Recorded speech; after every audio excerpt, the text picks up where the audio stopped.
Hello everyone, welcome back to another episode here at the Damage Report. It is Wednesday. Those are the biggest news days. And I think the streak is alive. I think this is a pretty big one. Jayar Jackson, what do you think? What do you think of the news today? Yeah, I guess. I mean, somewhat, sometimes. I always expect a little bit more.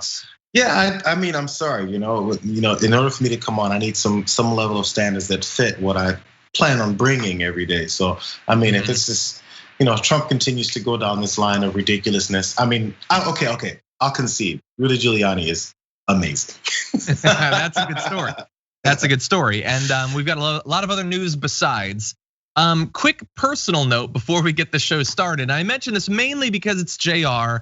And in the first few months of the pandemic, Jayar had this really awful habit of like telling me how much better shape he was getting in. He's getting all healthy in the pandemic as I'm like basically becoming Ted Cruz before your very eyes. And I bring this up, so I don't remember that. Yeah, I do.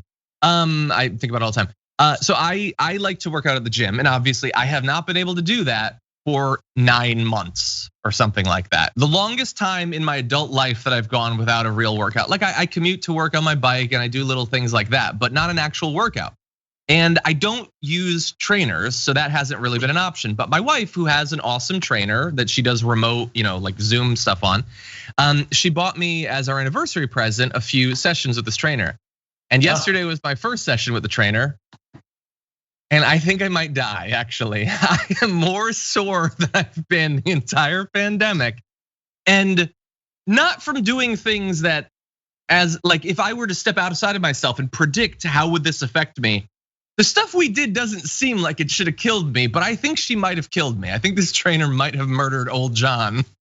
Wait. Okay. So also more background, you guys. I'm sorry to stretch this out, but John and I used to somewhat regularly run into each other at the gym at like 6 a.m. Yeah. Back when life was normal.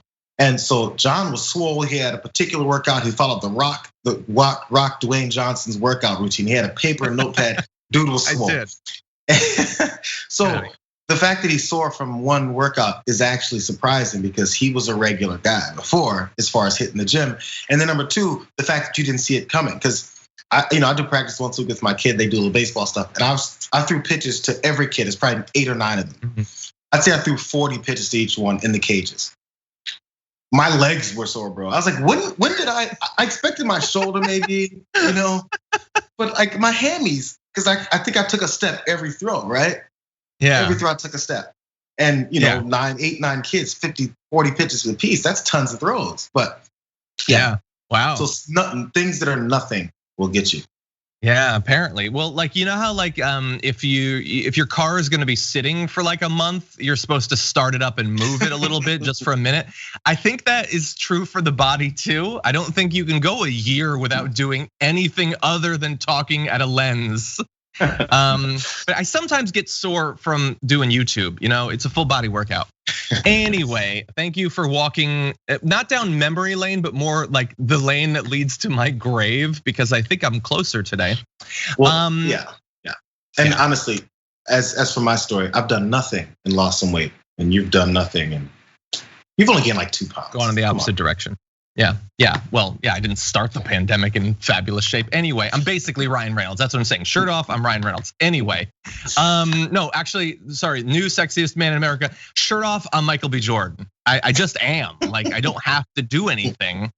Anyway, okay, so we've got a full hour of basically this for you, and theoretically a little bit of politics as well. So if you're already watching, as many of you are, whether on Twitter or YouTube, the chat, the website, the app, anything like that, please share the stream, like the stream, and you can comment along as we always do. We will be responding to those as we go. And let's start off by saying, Pawnbroken, thank you for gifting a sub over on Twitch. Appreciate that. I've always got the Twitch and the YouTube chat open.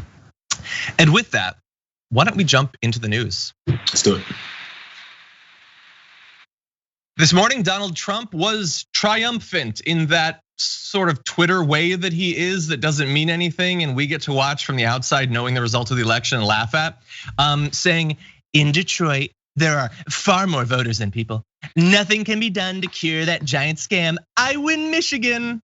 So wait, but we know that Michigan went for Joe Biden. So why all of a sudden this morning is he so hyped about Michigan? And not just in that tweet. I'm not gonna burden you with reading the rest, but take a look at this little quick screenshot if you can make it out. This is just a portion of the tweets he sent out this morning about Michigan and other states. Virtually every single one has this claim about election fraud is disputed tag.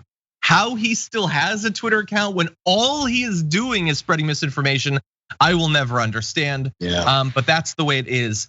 I do have a theory though about why he is on such a Twitter spree, and it's that last night didn't go the way he wanted it to. And if you were doing what I was doing and probably what Jayar was doing, which was, we get off work, but we're still following politics in real time, it was a trip.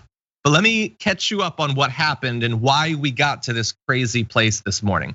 Early in the night, just last night, news broke that the Wayne County Board of Canvassers voted 2-2 in Michigan along party lines on certification of the election results. The 2 Republicans on the board voted against it. So it's deadlocked on party lines, meaning that the votes are not going to be certified. And that is obviously an area that Trump, because it includes Detroit, Trump has no interest whatsoever in any of those votes being counted.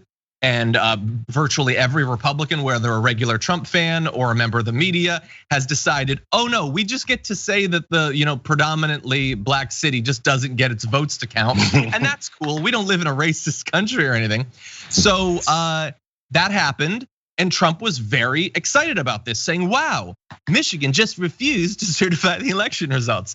I don't know, all of a sudden that was a Californian's voice. Having courage is a beautiful thing. The USA stands proud.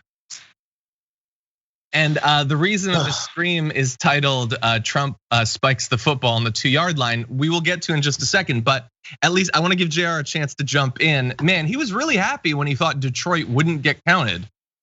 Yeah, he's like, dream come true. This is what I've been working towards. Finally, I get some people that have position of power to do my bidding. Before I was just yelling to the ether about how unfair this is, and then pushing Rudy Giuliani, and then pushing Pam Bondi and the rest of my loser attorneys to go and try and battle these fights for me. I need some action. I need someone that's in a position of power to actually do something. This was like the beginning of his dream, and as we know, all dreams end. But so I just want to point out one other thing. Yeah, one other thing about this his list of tweets that you were talking about a minute ago. To the first from Detroit, former voice of people, nothing can be done. So there's multiple constant tweets with all of these disclaimers on them. They wouldn't let Republicans in, poll watchers into the counting rooms, unconstitutional. So constant complaining. So again, I think because in the modern era, we forget that there's a president of the United States. Yeah. There's things that we used to always say, presidents are inspirational. We're gonna quote our presidents in the future. We do that. What are the quotes from this guy gonna be? So again, he's yelling into Twitter. So you got previous presidents that say all these things. 99% of failures come from people who make excuses. I mean, even Obama had some good tweets. It's not a red state or a blue state, it's the United States. All those things that people are gonna always remember that people said. Yeah. John F. Kennedy, efforts and courage are not enough without purpose and direction. Donald Trump, 2020. They stole it from me. I win Michigan. I win Michigan. This is the legacy that we're now seeing for our presidents, hopefully not continuing on into the future, but definitely from the past. I'm sure many of these presidents were disastrous in their own ways, but they had quotes that you're gonna remember. What quotes are we gonna remember from this guy? Yeah, well, one quote, we don't have it like for sure, but I have a feeling it was said was dope. And the reason for that is that Trump was prematurely declaring victory, and not just Trump, all the right wingers. Twitter was just aflame with, yes, all of these black voters aren't gonna count. It's amazing, our dreams are coming true. And then around the time of the president's tweet, they followed up with a unanimous vote to certify the vote, but calling on the Secretary of State to conduct an audit addressing some clerical errors. So they will, I guess, get to hide behind, well, they're still gonna be auditing it. Okay, fine, but the votes are gonna count. You know why? Because this is America, we're technically a democracy, votes are supposed to count.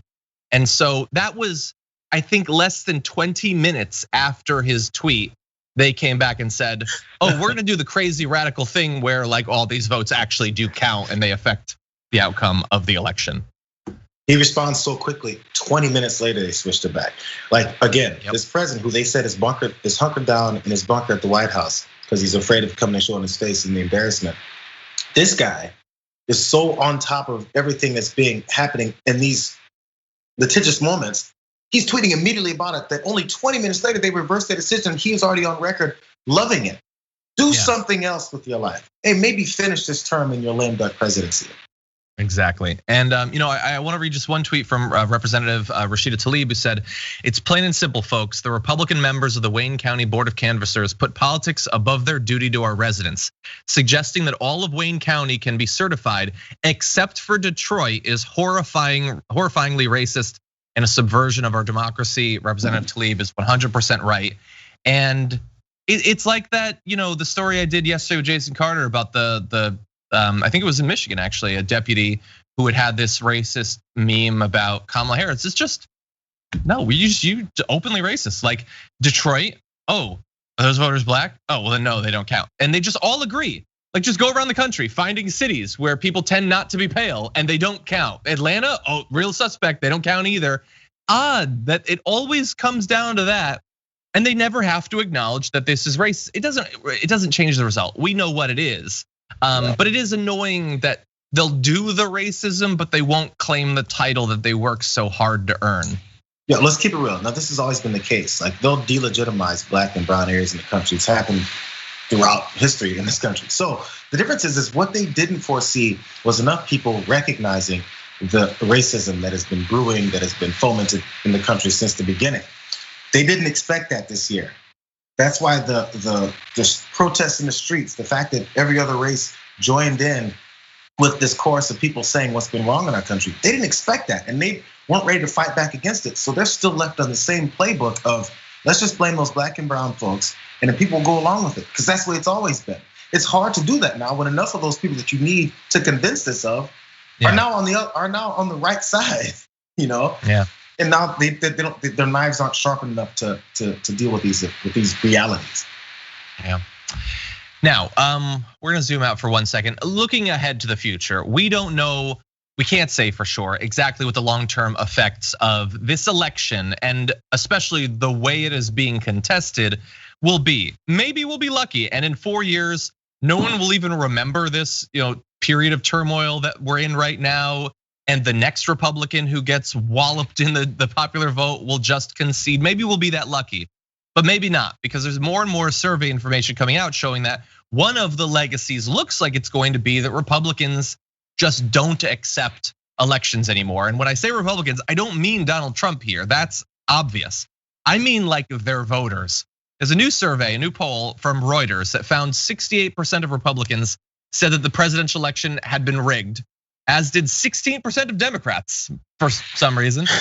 And while only 5% of Republicans said they believe President Donald Trump had won the election, that number changed to a majority when they were asked whether Trump had rightfully won the election. Now, overall, 55% of all respondents said the election was legitimate.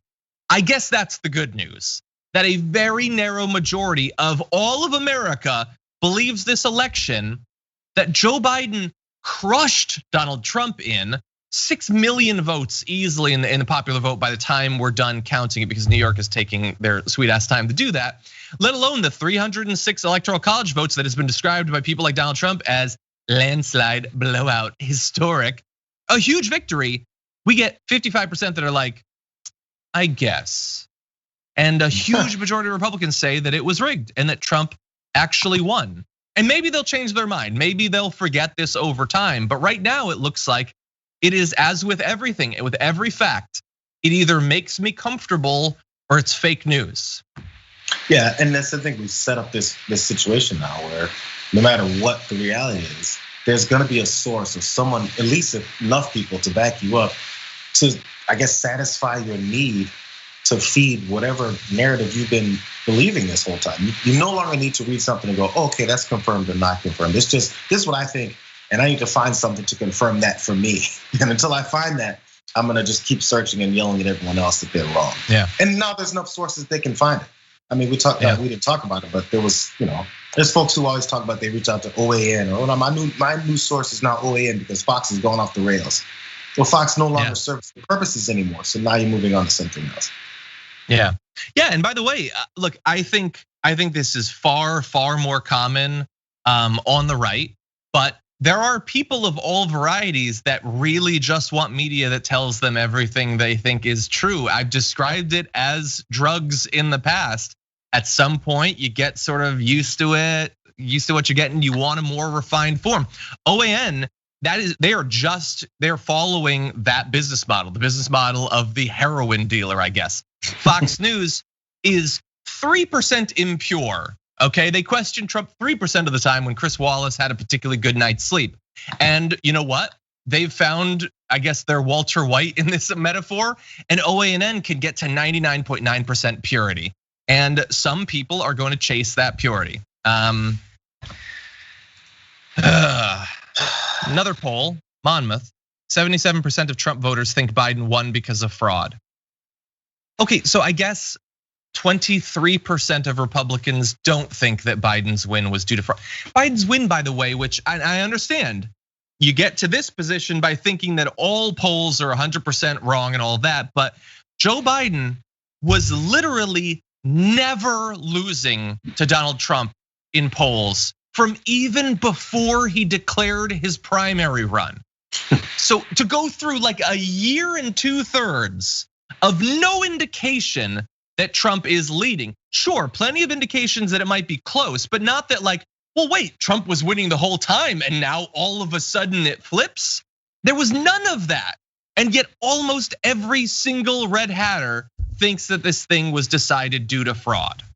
Well, they set it up that way. The first thing is so say polls, since the polls were off before and they were off again this time, that was galvanized. They said, okay, let's make sure we tell everyone a million times, polls suck, polls suck. So then when the polls are saying certain things and they weren't exactly right, people just go to, I remember that someone said polls suck a million times. That's right, okay, so I got that, check that box. Now, the night of the election, Trump is leading in some states. Okay, check that box. Okay, it's a fraud.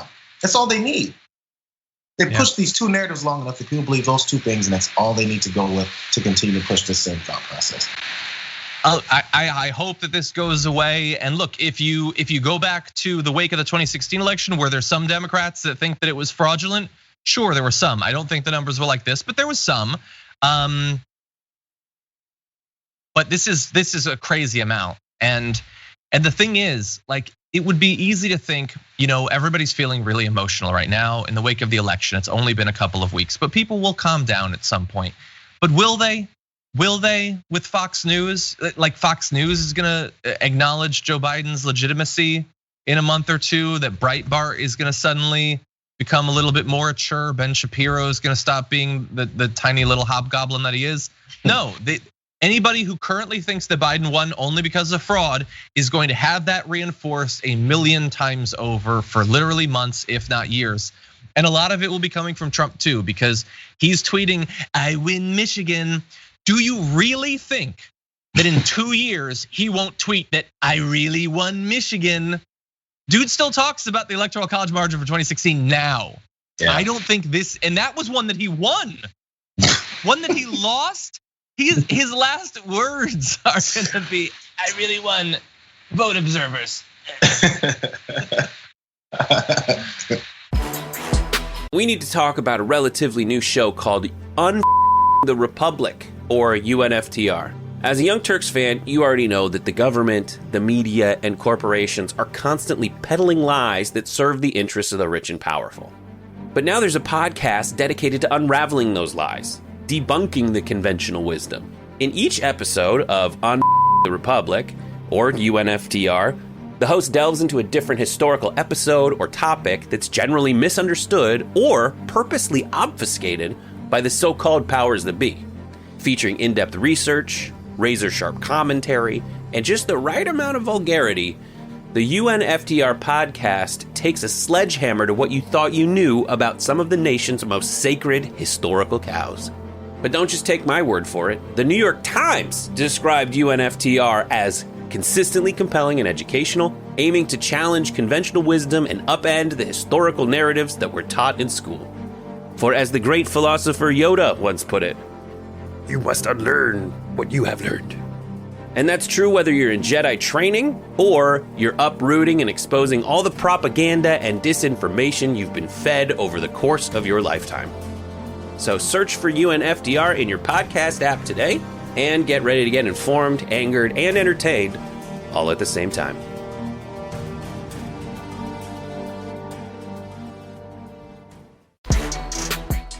Yesterday, Rudy Giuliani assumed direct control of the Trump legal efforts in Pennsylvania.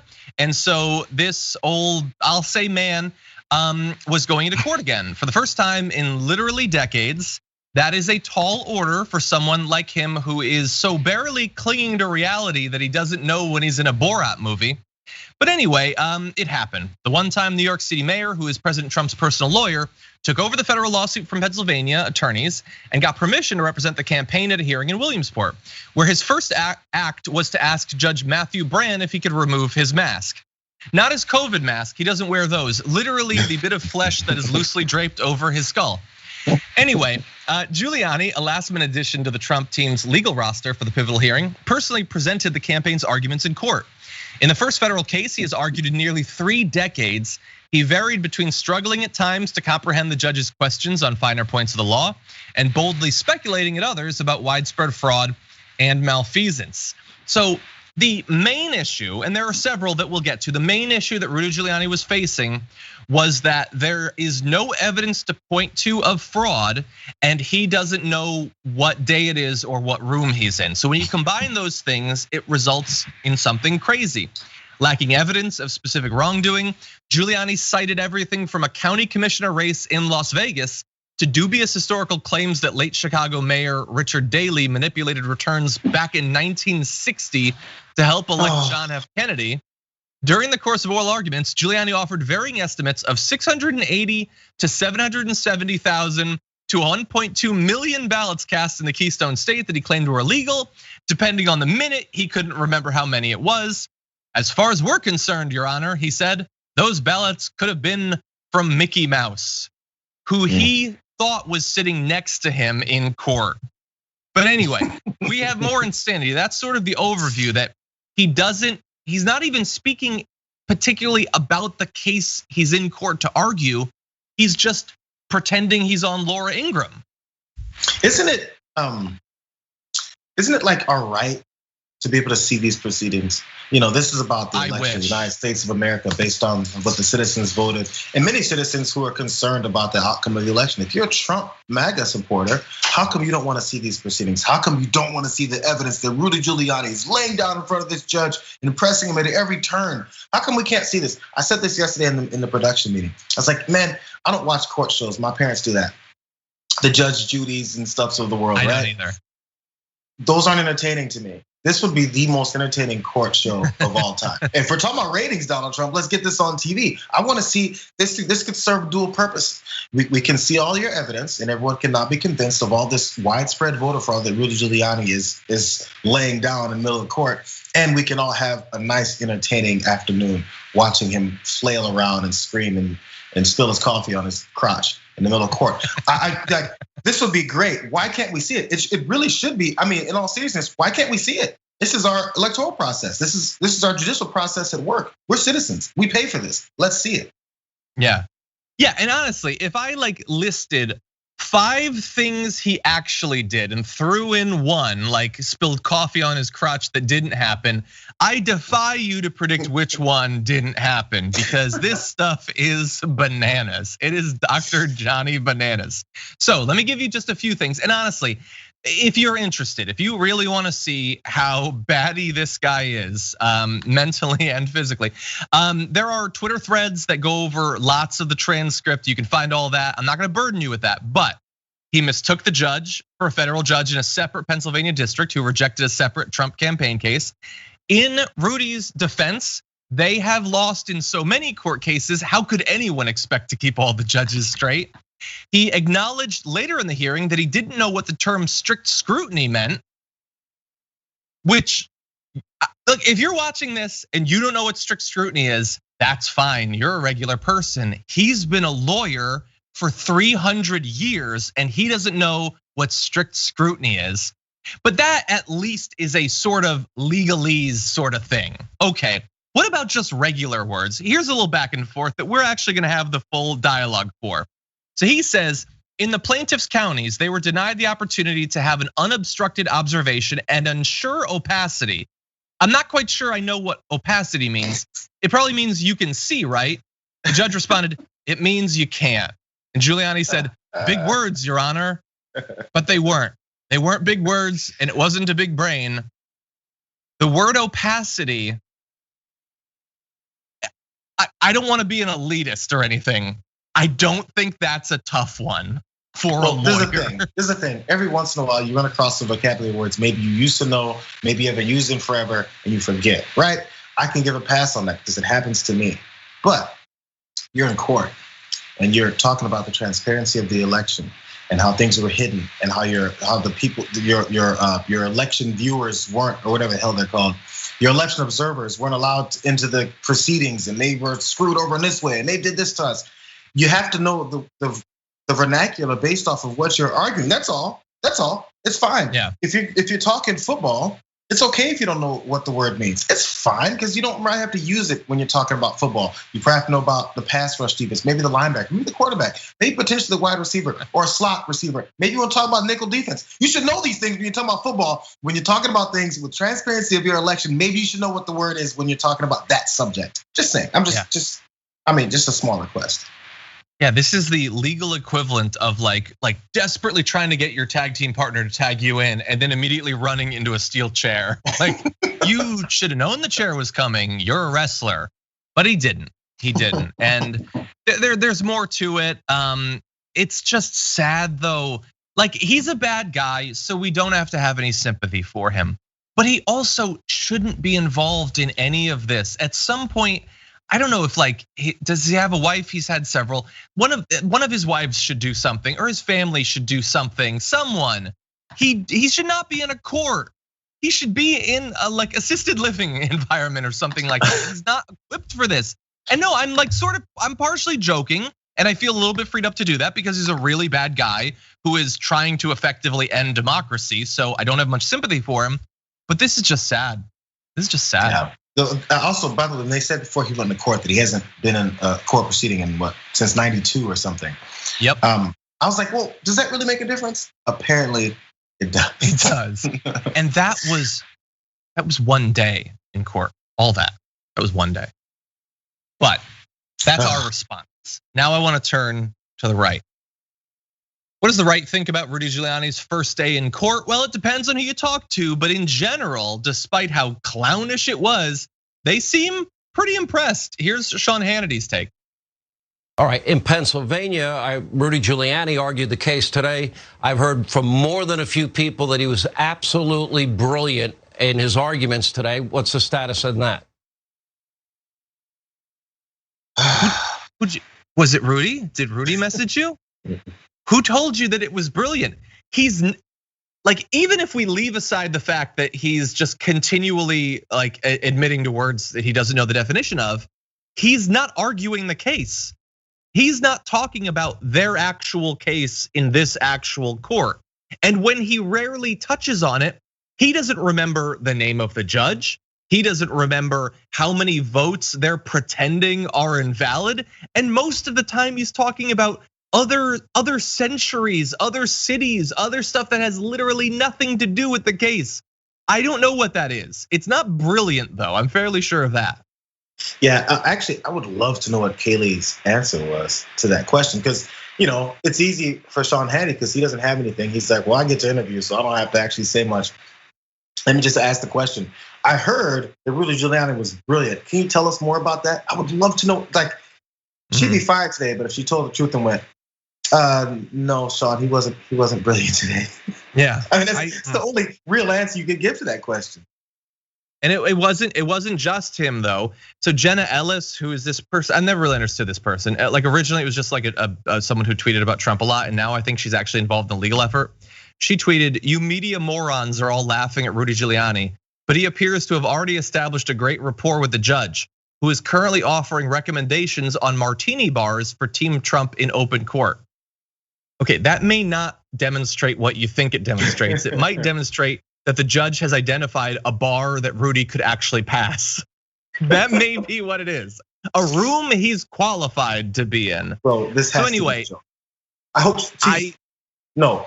Okay, so when I saw that tweet, I didn't remember who Jenna Ellis was, but I remember there was a name. I was like, oh, this is like one of those comedians who's who's getting a nice boost on Twitter and cracks a nice joke. And then I looked her up. I was like, oh yeah, Jenna Ellis was serious before. Maybe she went into a life of comedy. Now that it's like a perfect, the soil is ripe for some comedy. And she's serious. I still don't believe she's serious. No, she laughed after that. We will find out. As of right now, at least, all I can say is that us media morons are laughing. But anyway, not everybody was necessarily positive about Rudy Giuliani. Former White House Chief of Staff Mick Mulvaney had this to say about the choice for him to be their lawyer on the ground.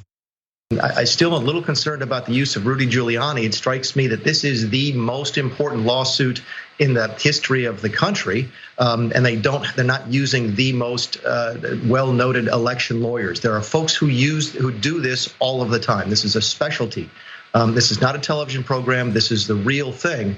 And I was struck by a couple of things that Rudy said in court yesterday. So on one hand, I think it needs to go forward. It absolutely does. I wish that it was being prosecuted a little more efficiently. It's inefficient to have Rudy. That's a burn on multiple levels. Next question to Mick. Hey Mick, so how come there isn't anyone that's reputable that's arguing Trump's case in court? Why hasn't he found anyone that can do it? Why has he fired a few other people that have tried and failed to do it? Maybe there's no case, Mick. Maybe. Or maybe it's just Rudy Giuliani. Come on. Maybe. Yeah. Give me more, Mick. I want to hear more about Rudy's performance. But clearly he thinks, he even said this isn't TV, which by the way, Mick's a bad guy and everything. But he's right. And not just that this is funny and I wish it was on TV, but Rudy's strategy basically is to go there and pretend that he's on TV because worst case scenario, Trump enjoys it because he wants to hear those conspiracy theories because that's the only language he speaks. Best case scenario, they lose. Best case scenario for them, they lose, and Rudy's strategy of we need to lose to get it to the Supreme Court ends up happening. I don't think that that's going to happen. I'm not sure that he knows what the Supreme Court is anymore, but that seems to be the strategy. Anyway, so some of the reviews positive. If deranged, other Republicans worried about what it represents to have Trump's like bulldog in this coup is going to be Rudy Giuliani. What a sad, sad way for America to potentially fall. This morning, the Dems did the only thing they were ever going to do. They chose to continue the leadership of Speaker Nancy Pelosi in the House. She has secured the nomination to lead the Dems amid their narrow majority. Now, it is not finalized. Pelosi is currently running unopposed and only needed a simple majority of the Democratic caucus during the secret ballot vote, but she'll still have to clinch 218 votes on the House floor in January to officially become Speaker. And she has a much narrower majority to work with this time around after Democrats lost more than half a dozen seats on election day. So hold on, that last sentence, that's what the article says. Let me add a little bit of context. She has a much narrower majority to work with this time around after years of her leadership. She is one of the most powerful Democrats. She weighed in on tons of races. She got involved in choosing people in primaries that could have run differently, might have run different campaigns around different pieces of legislation if they had been led differently by her. So I'm really not gonna have that much sympathy for her new narrower majority, in no small part produced by her complete lack of leadership. Jayar, what do you think? You surprised? Okay, I'm not surprised, but this is what frustrates me because this is, I think, part of why it happens. I've never been big on like media critique or certain articles critique. A lot of folks that talk about politics, we do that from both sides of the aisle. When it's frustrating the way someone writes something because it becomes common knowledge. So there's an article in The Hill that talked about this, and when I read it this morning, it was frustrating because it was a voice vote because there's concerns about health and safety and COVID, right? So the voice vote, the voice vote, people just yell loud enough to be like, okay, the ayes have it, and that's one of the ways we do things still ridiculously. So weird. Yeah, they go, the ayes or nays? Aye, and people can yell loud enough, and therefore, okay, I heard Tim in the back. That's great. Okay, so because of that kind of vote, because previous to this, we know that some progressives were challenging Pelosi's leadership positions, and that was a big deal. And they said there's an erosion of defectors, and this reflects the support that she's earned since some previous issues. Does it? Does it really show that? Because in that same paragraph, it says there's losses Democrats suffered at the polls earlier this month. They also suffered some losses in the House. So what about these losses have anything to do with her earning more support from previous defectors? I don't get that. But again, it's written in a sense, if you're just reading straight through it and you don't follow this as closely, you would think, oh yeah, previously there were some people that were against Pelosi within the Democratic Party, and now they've all switched and they're all kumbaya, they're all together, and they love everything she's doing. That's not the case. But they're telling everybody that's the case, so that therefore going forward, probably she'll continue to run unopposed, and she'll continue to lead the party in the House. But it's not like a across the board unanimous decision that everyone loves Nancy Pelosi now. But common knowledge is now saying everyone loves Nancy Pelosi. She's done an excellent job, and any problems that she had before are completely gone, and no one is upset with her. They love her. That's what people are gonna think, and that's just not the case. Yeah, and look, I'm sure there are many Dems who are probably more moderate, and I would argue probably don't pay that much attention to politics and don't necessarily have as much at stake for themselves for the future, that probably really still like Nancy Pelosi. She's been around for a long time, and she has at least two major skills. One is that she is very good at raising money in the traditional way that Democrats do, with all of the strings attached that brings, which I would argue is why the majority is narrowing. And the other thing is, every 3.5 months, she does something to tweak Donald Trump, and some people like that. Beyond that, though, like remember 2 years ago when they chose her again that time, and there wasn't much of a challenge. And if you even brought up the possibility that we have a conversation about who the leader should be, just the conversation, that was considered anathema to American politics. So then we had 2 years of her, and what happened? Okay, she impeached him. That's something. I would argue that was not nearly as difficult to do as they made it out to be, considering they had the majority and they could do it basically anytime they want to. One of the big things they ran on in 2018 was getting the taxes. We never ended up getting that. It took the New York Times getting a portion of it like a month before the election. That was the closest we came. In terms of COVID relief, we got that one bill that was incredibly slanted towards producing like additional, illusory profits for corporations. And then beyond that, what? All of his scandals, the situation with Iran, the lack of interest in dealing with the pandemic, was she capable of producing the biggest toll for him as possible? If they're not gonna fix those problems, he was at least stick it to him, and she was not. And I understand that she and some of her defenders might say, well, what more was she supposed to do? And I would answer that by saying, I don't know, but I'm not the speaker. She was, after decades of experience. We can debate how difficult it might have been to get the job done, but she didn't get the job done. So could we have a conversation, just a brief conversation about some other paths we could take? Maybe one of the over 200 other Democrats in the House right now would have done things a little bit differently. Maybe the American people should hear about those possibilities. We're about to launch into a new phase of American politics. It's going to be very difficult in different ways than the last one was. Why would we just assume that we're gonna have the exact same leadership? But that's what they did. We have Chuck Schumer, we have Nancy Pelosi. Something hypothetically could derail that, but between now and inauguration, all that, but it's probably not gonna happen. And who has faith that that is the leadership that's gonna get us through this difficult time, that's gonna counter Mitch McConnell, that's gonna set us up to not lose even more seats in the next midterms? It's not gonna work to produce effectively an electorate that's so frustrated by the lack of progress in addressing the economic problems and COVID and all of that, that you're not gonna have some other proto Donald Trump in office in 4 more years. This plays the entire process. It plays the entire process in a certain way. Like the thought is that it's a possibility that she can be ousted, or that maybe there's someone that can oppose her. Maybe there's that this is a thing that she's getting renominated to be speaker again. But then in the same breath, we'll say that it's a done deal. So what are we talking about it being such an accomplishment for, if no one's opposing her and no one's supposed to oppose her? Like it's either one or the other. Either someone's opposing her and there's some kind of challenge to her leadership, or no one is and everyone loves her. But the thing is, you can't play both ways and say that, oh yeah, she should just be on board and there's nobody opposing her, but then also congratulate her for being unopposed. Like she's not doing anything. She's just going unopposed. So there's no accomplishment there, but they still give her that credit. It's kind of weird. I don't know. It's maybe I'm digging too deep or trying to find some odd layers that don't really exist. But you can't give credit to someone that hasn't done anything, especially since you're congratulating her for not having to do anything. Yeah, it's which one is it? Just have a vote. Like, it's just she obviously will be the person, and you don't get to challenge it. You don't get to even suggest that there should be a challenge. If you do, you'll be considered the most radical person. Yeah, that's really what they're saying. And if you say anything different, then you're crazy. And then again, if people do say it, then yeah. Well, look, the answer to this is the answer to virtually every question right now. Elect better Dems and get the hell out of there. You know what? Like and by the way, as Jenks said on Dr. Jenks' special last night, none of the awesome progressives in the House are challenging her, and I get it. It probably wouldn't work.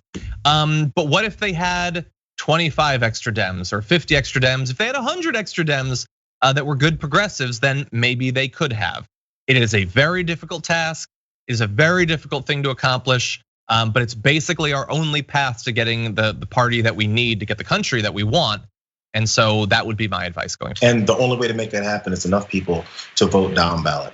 And it's a shame that down ballot and to run is, well, it also, to run, number one. And then once they are running, it's a shame that down ballot voting is Senate and House. That's down ballot. That's pretty important. Like we see that as, people vote for president every 4 years. When it comes outside of that, it's just kind of down ballot. You know what down ballot should be? It should be your council members or your props and stuff that are in your local communities and your state senators. That should be down ballot stuff. Instead, down ballot is senators. Okay, yeah, they're arguably important, even if they're clowns for the most part.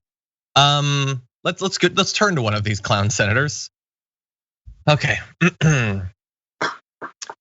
COVID has claimed another notable politician, Chuck Grassley. He's still alive, but he does have COVID. Tweeting, I've tested positive for coronavirus.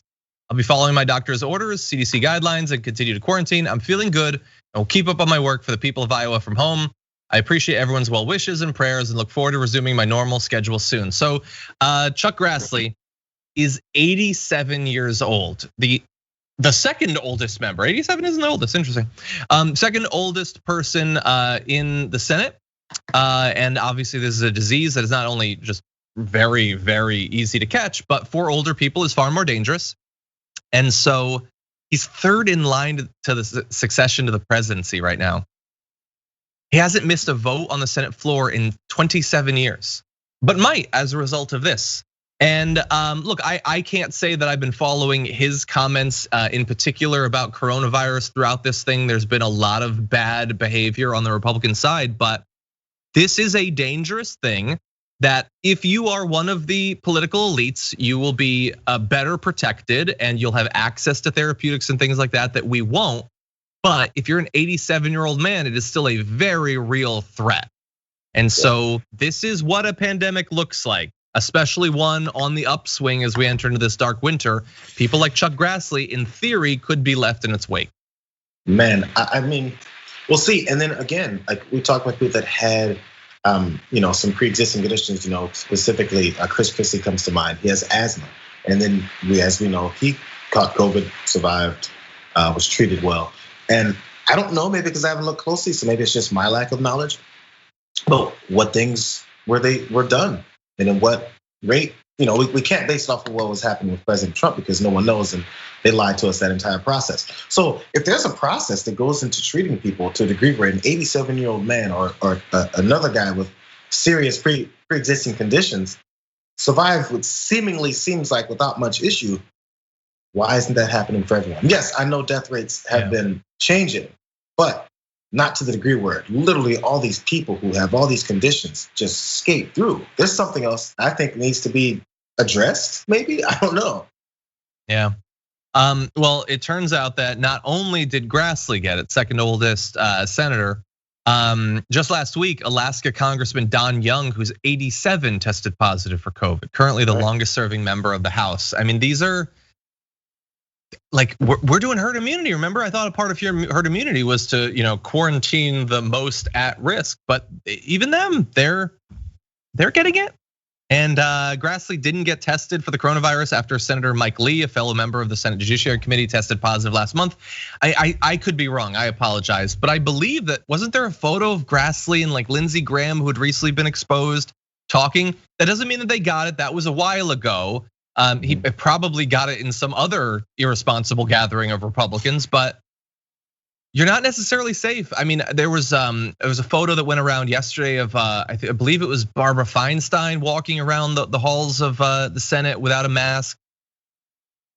They're being irresponsible, a lot of them, and some of these are not young people. It can affect the young anyway, but they are not. They don't have even that relative protection against this. Yeah.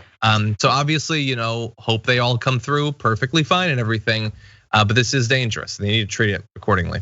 Yeah, there's a political bubble that people always talk about with politicians, even with supporters, people who just live in certain areas and they think things are only a certain way. This is a literal like political bubble where politicians, they really, I don't know, seemingly, I'm not in there, but when you talk about the paths that cross, they don't seem to really be that concerned about it. Maybe because so many of them have contracted it, but then end up being fine. They're like, okay. Yeah. Now let's zoom out a bit from that. That's a sort of personal thing. Chuck Grassley, that's an issue now for him and his family. The pandemic continues to just rage out of control. And I understand that it might even start to wear on members of this audience that I go back to these numbers so much, but I feel like not enough people are doing it often enough. So I need to fill in that gap a bit. I want you to take a look at the most recent data from the COVID tracking project. This is for yesterday. 155,000 cases, 1,565 deaths reported in one day, with 77,000 people currently hospitalized in 20 different states. That is the highest level of hospitalizations ever. And for those deaths, 1,565 should sound high because it is. It's also, by the way, the highest reported one-day death total since May 14th. That was just a couple of months into the pandemic. And we sort of skated along with occasional dips, occasional spikes, always averaging around 1,000 deaths. And now months and months after that, when supposedly we've got not only more information, but great therapeutics, and we don't need these lockdowns because we know what we're doing now. No, more people are now dying today than have died since just a couple of days into the pandemic. And you're seeing it all over the place. The Midwest is being decimated right now by coronavirus, with numbers that are higher than we had in the early days in the Northeast even. And you're seeing it everywhere, everybody. And we're about to enter into Thanksgiving, so just integrate this into your travel plans, please, for your own sake and the sake of your families. This is the thing that was predicted that would happen once fall and winter approached, and everyone said, "Oh, look at them when they're doomsday and how much they think positively." That's just facts. And the reason you tell people these facts before it gets to that point is so you can prepare. Maybe you don't become one of those numbers. But just like when we first started wearing masks, even us super libs who must love wearing masks every day because we like being oppressed, putting on a mask is annoying. Keeping a mask on is annoying. Walking through a store with a mask on is annoying. Breathing through a mask is annoying. Having a beard with a mask is annoying. Everything is annoying about wearing a mask. But you know what's more annoying is dying.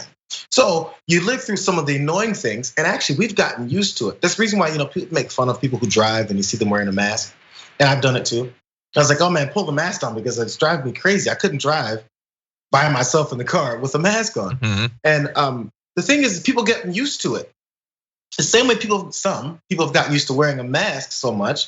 The same thing as certain states. I talked about bubbles a second ago. In certain states, so many things were open. Packed bars and clubs and restaurants were open. We don't experience this in Southern California because it's different here. This is our bubble.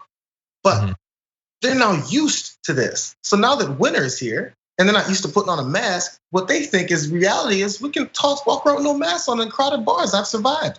Now's the time when it's really gonna stack up. And now all that's left is your regularity of not doing anything responsible for yourself and others around you. And the numbers are spiking. And all they can say is, they told us numbers are gonna spike because this is a big conspiracy. Yeah. Well, yeah, I thought the conspiracy that was that we were all pretending the pandemic was bad up until the election. And then we don't have to pretend anymore. Wait, someone needs to call the guy that's faking these numbers because he's doing overtime. No, the numbers are going up, and it's very predictable. What a lot of places in America are lacking is not information about the pandemic. We've known effectively everything we need to know to protect ourselves from it for a long time. What is lacking is leadership, both at the federal level, but also at the state level. There are some governors and some mayors that have been doing a very good job, and some have seemed to think from early on that this is a big joke, and they've treated it accordingly. I wanna show you an ad that you're probably going to remember from earlier in this year. This is from the governor of South Dakota. Take a look at this. Kristi Noem, governor of South Dakota. This is how we do social distancing in our state.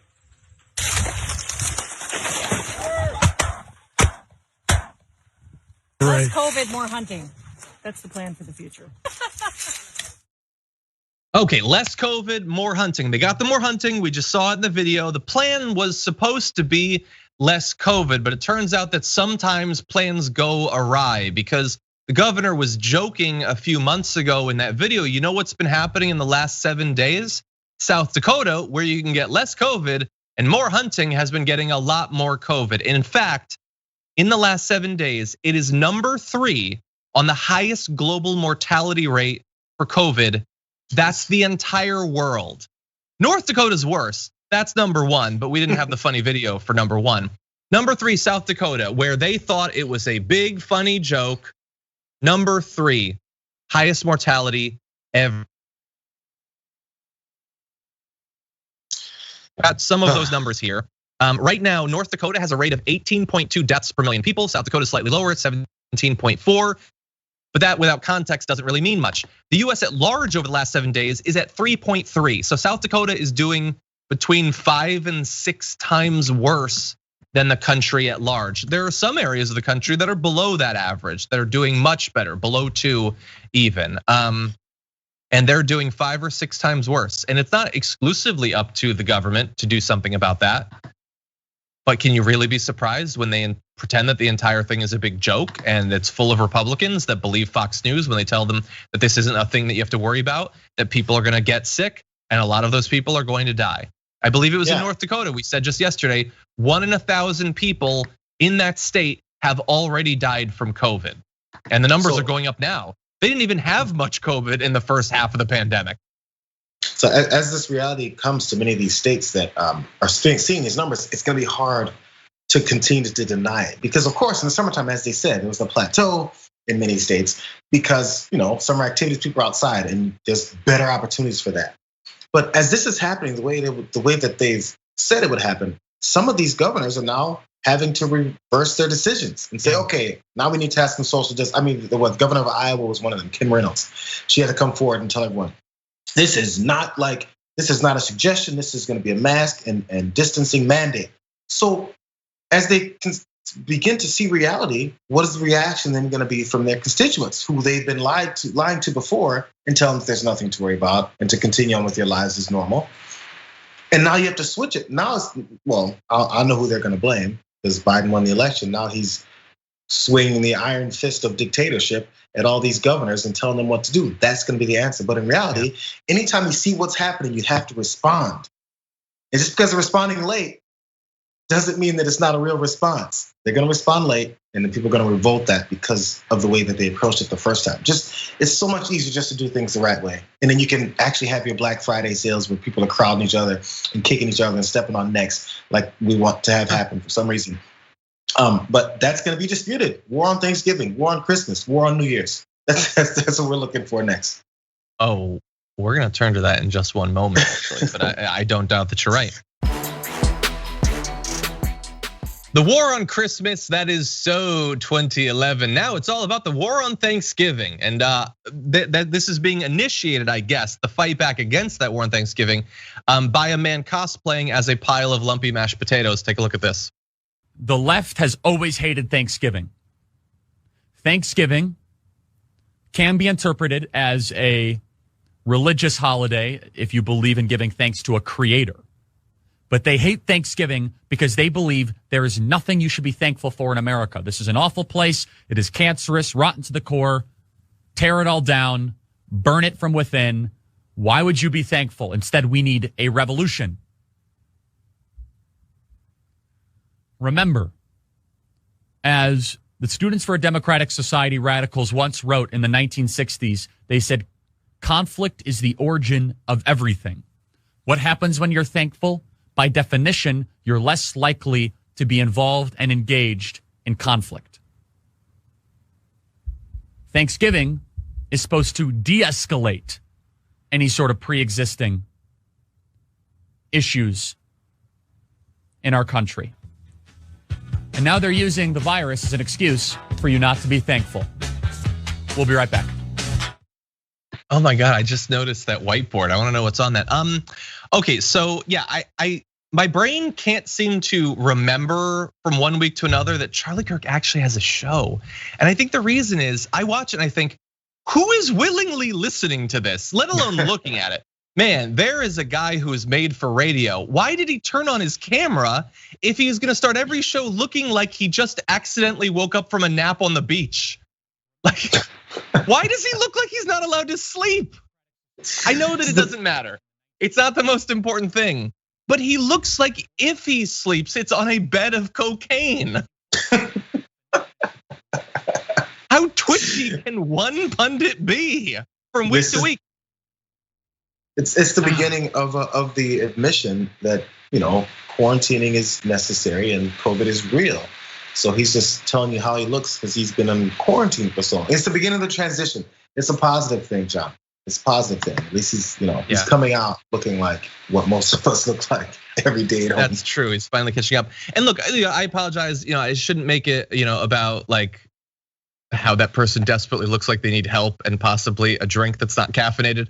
But this is a bad person. Like objectively, that entire thing was absolute BS. That is like, we have production meetings, not on our show, but on the main show we have production meetings. But they literally I think they just sit around and think, what BS can we think up to attack them? Like, I think that is honestly what they must do on a daily basis. There's a war on Thanksgiving, you stupid, tiny little stuffing-faced man. What are you talking about? I wish I could do Thanksgiving. By the way, I'm gonna do Thanksgiving. I'm just gonna do it with my wife, not with my family, but I'm gonna eat a ton of food because it's fun.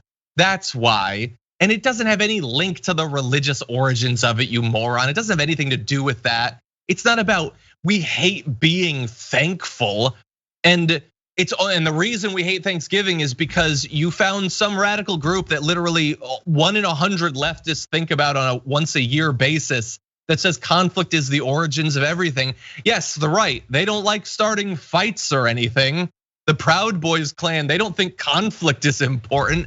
It's just so fake, it's BS, and it's lazy. This isn't even like O'Reilly he'd put some effort into it. He wrote books about the war on Christmas. He tried to craft an argument. This next generation of right-wing blowhards, it's such a lazy version of the right-wing blowhards of yesteryear. You don't have to do as much, and you work within the separation of the country. So of course, the people that you oppose, they're mutants, they're aliens, they hate America, they hate everything about America. They don't celebrate Thanksgiving, they don't celebrate Christmas, they don't celebrate Easter, they don't celebrate Mother's Day and Father's Day because they hate mothers and fathers because they support LGBTQ rights and the family is based on one man and one woman. I can come up with these things really easily because they're all stupid. It's easy to come up with stupid thoughts and say, okay, those aliens that you hate on the left, they hate Thanksgiving. Guess what people on the left do? They eat too much turkey and mashed potatoes and cranberry sauce and everything on Thanksgiving because they're Americans and we've all been brainwashed to be gluttonous on Thanksgiving. That's just the way it is. And they hate Christmas so much. People who have nothing to ask Cenk Uygur, people who are the biggest atheists in the country celebrate Christmas because it's fun. Hey, guess what else they do? The wide majority of Americans, which I'm not a part of this group, they celebrate Santa Claus. Santa Claus has nothing to do with Christianity. I'm just curious if you guys knew that. Santa Claus is not Jesus. In case all these religious folks didn't realize that. So that war on Christmas to celebrate Santa Claus doesn't make any sense.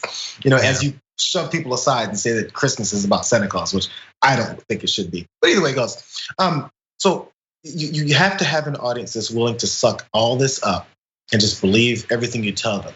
And by the way, in case you didn't know, Thanksgiving it originated as a harvest festival. Thanksgiving for your harvest coming in and you can eat now. That's what it was about. That's what it was about. So you can change the meaning all you want, like Charlie Kirk did, and say some people can see it as a religious holiday. Well, sure, you can see it as a religious holiday if you decide to be stupid about it. Yeah. Fine. I'll see Father's Day as a religious holiday because my father was really important to me. So it's my religion. Okay.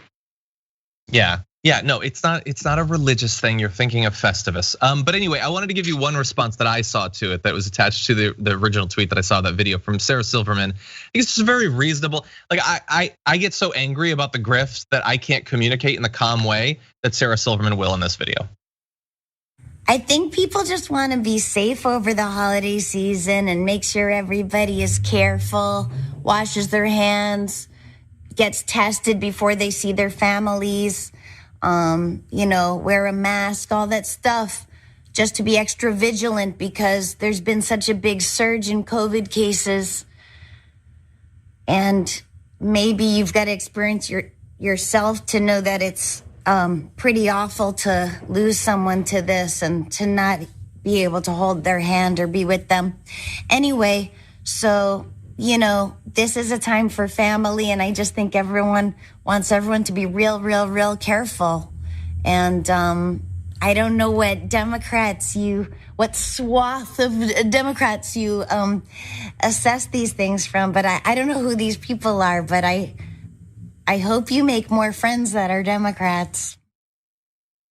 Yeah, the answer is that he doesn't talk to any Democrats because he's not a real person that has real relationships with people. He is a creation of right-wing billionaires, and that's what he is. And after watching that video, we don't generally cover his stuff because, I mean, it's funny, sometimes to point out how tweaked out he is and everything.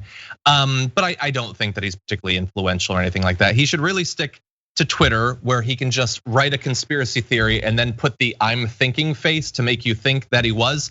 In video, it's harder to fool us into thinking that any thought went into what he just said. Other right-wingers have come up with ways to cloud the issue.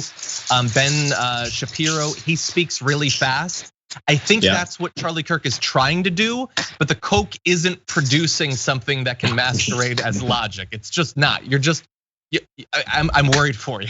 That's all. At the end of the day, I'm just worried for you and for your family if you gather in a big group and give them COVID, you big idiot. Seriously, like these people, look at how confident they are. They have been wrong about the pandemic from day one, and month after month after month after month, they're wrong and wrong and wrong and wrong, and thousands of people die, and then another 1,000 deaths a day, and then another 1,000 deaths a day, and they just keep telling you it's not serious. We've now passed 250,000 registered deaths, and they have learned nothing. They've unlearned things they knew from the very beginning. So if you can choose, you can go with me and Jayar, you can go with Charlie Kirk when making your Thanksgiving holiday decisions. Regrettably, millions of Americans are gonna go with the Charlie Kirk school, and many people are gonna get sick, and many people are gonna die. And that whole thing from Scott Atlas of this being the last Thanksgiving, that is gonna be a self-fulfilling prophecy because a lot of these selfish a-holes are gonna kill their family members this Thanksgiving. All I want is for people to not die. And if they don't, I will be thankful of that because being thankful is important. And it's said, it has to be said. But again, similar to the mask stuff and the social distancing stuff, people who decide not to be around their certain family members during Thanksgiving this year, they don't hate them. In fact, oddly enough, they're humans and they're gonna miss those family members. They're gonna wish they could do the same Thanksgiving celebration, which is why throughout this entire year, people like us have been going after this president and his administration for destroying and absolutely ignoring the response to this because we actually enjoy being around people. It's weird how that works. Do something responsible so that you can have the good times that you wish you could have with those folks. And if you do that, it doesn't mean you hate it and don't want to do it. I don't know how that logic gets lost. I'm still trying to figure it out. Yeah. Jayar, thank you so much for joining us. In the meal that is TDR, you're the stuffing, buddy. Sprocket just ran away. He was literally right here. Oh, come on, Sprocket. He ran away. Sprocket. He's the cranberry sauce. Okay, well, unfortunately, it looks like we're not gonna get Sprocket, but Jayar, thank you as always for joining me. I really do appreciate it. As always, good time to see you guys.